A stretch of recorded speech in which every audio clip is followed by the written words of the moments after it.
At around 6:45 in the morning on June 26, 1990, Armored Motor Services of America dispatched an armored truck for a delivery in Rochester, New York. It was carrying nearly $11 million in various denominations. Just after 7 in the morning, it made an unauthorized but not uncommon stop at a convenience store. One of the guards, Mary Wilson, went inside while the driver, Albert Ranieri, waited in the truck. According to Mary, they usually stopped there about once or twice a week. That morning, there was initially no one in the store with her. A woman came in a few minutes later. Everything seemed normal to her. While Mary was buying donuts and coffee, 2 armed men exited a van parked next to the truck. One of them placed the barrel of a shotgun through a porthole in the truck and pointed it at Albert. He demanded that Albert keep his hands on the wheel and look straight ahead. The other robber used a set of keys to open the side door of the truck. Once inside, he also pointed a gun at Albert. The first robber then went back into the van. 5 minutes later, Mary returned to the truck, unaware that Albert was being held hostage. Once she entered, she was confronted by the second robber. He pushed her to the floor and tied her hands and feet together with plastic handcuffs. Albert was forced to drive to a secluded location about 1.5 miles from the convenience store. The truck was followed by a gray Chevrolet van driven by the first robber. The secluded location was about 75 to 100 yards off the road. It disappeared from sight behind a small hill. Investigators are certain that the location was chosen in advance by the robbers because several tree branches had been cut back to allow the truck to fit through the path. After arriving at the spot, a blue van arrived, driven by another accomplice. Albert was forced to crawl through the window between the front and back of the truck.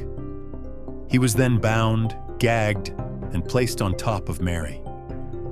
The robbers used bolt cutters to break a lock on the back door of the truck.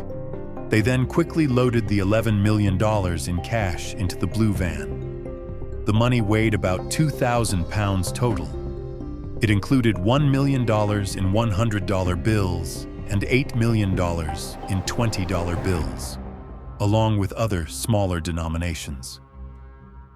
According to Mary and Albert, there was little dialogue between the robbers. The money was transferred with brisk efficiency.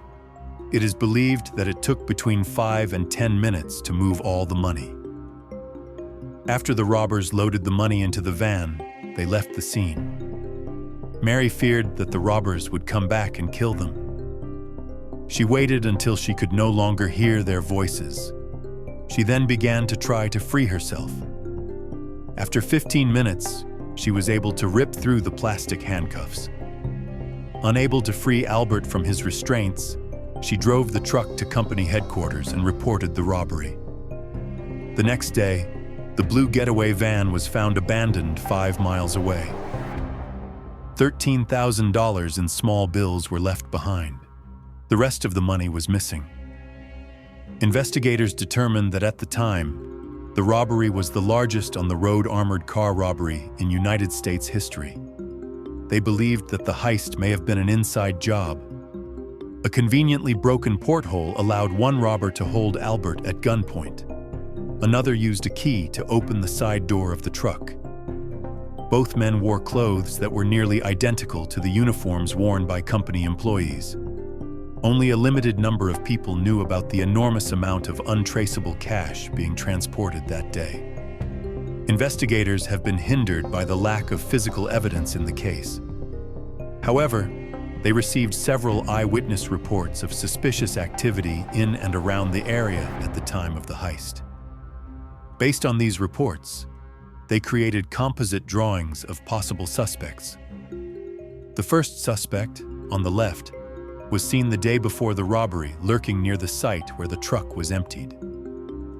He was in his mid to late 40s in 1992, was 5 feet 8 inches tall, and weighed around 180 pounds. The second suspect, on the right, was seen behind the wheel of the gray van parked next to the truck at the convenience store. He is believed to be of Puerto Rican or Italian descent. He was in his mid-30s to mid-40s in 1992, with dark hair and a mustache. The third suspect in the center was later seen driving the same gray van. He was in his mid-30s in 1992 and was between 5 feet 10 inches and 6 feet tall, with dark hair and a mustache. For years, Albert and his father were considered prime suspects in the robbery. His father lived near the area where the money was placed in the getaway van. In July 1992, they were arrested and their properties were searched. The arrest occurred after an informant confessed to his involvement in the robbery. However, the two men were released after it was determined that the informant was in jail at the time of the robbery. The property searches also turned up no trace of the stolen money. In June 1995, the statute of limitations ran out in the case. In the year 2000, during an undercover drug investigation, Albert and his former defense attorney, Anthony Leonardo Jr., went to a hotel room to purchase cocaine. They were unaware that the room was bugged by the FBI. While meeting with the seller, who was an undercover FBI informant, Albert boasted that he had burned nearly $100,000 of the stolen money in a barbecue pit to avoid being arrested. That same night, he also allegedly used $100,000 of the stolen money to purchase cocaine from the informant. On May 5, 2000, 44-year-old nightclub manager Anthony Vaccaro was shot and killed while driving along a road. A few months later, Albert and Leonardo were arrested and charged with conspiring to distribute cocaine. Leonardo later pleaded guilty to drug charges and conspiracy to commit murder, claiming that he and Albert had plotted to kill Anthony. In December 2002, Albert confessed to the robbery and to the murder of Anthony. He reportedly committed the murder because Leonardo convinced him that Anthony was stealing from his restaurant, Club Titanic. It is believed that Albert and Leonardo used the restaurant to launder some of the stolen money. Albert pleaded guilty to the murder and also to a charge of federal racketeering conspiracy in relation to the robbery. As a result of the plea deal, he was sentenced to 30 years in prison. In 2020, he asked for and was denied a compassionate release. He will not be eligible for release until 2027. In 2005, Leonardo received a 12-year prison sentence for conspiracy to commit murder, cocaine trafficking, and money laundering. He later claimed that he had been entrapped into committing these crimes.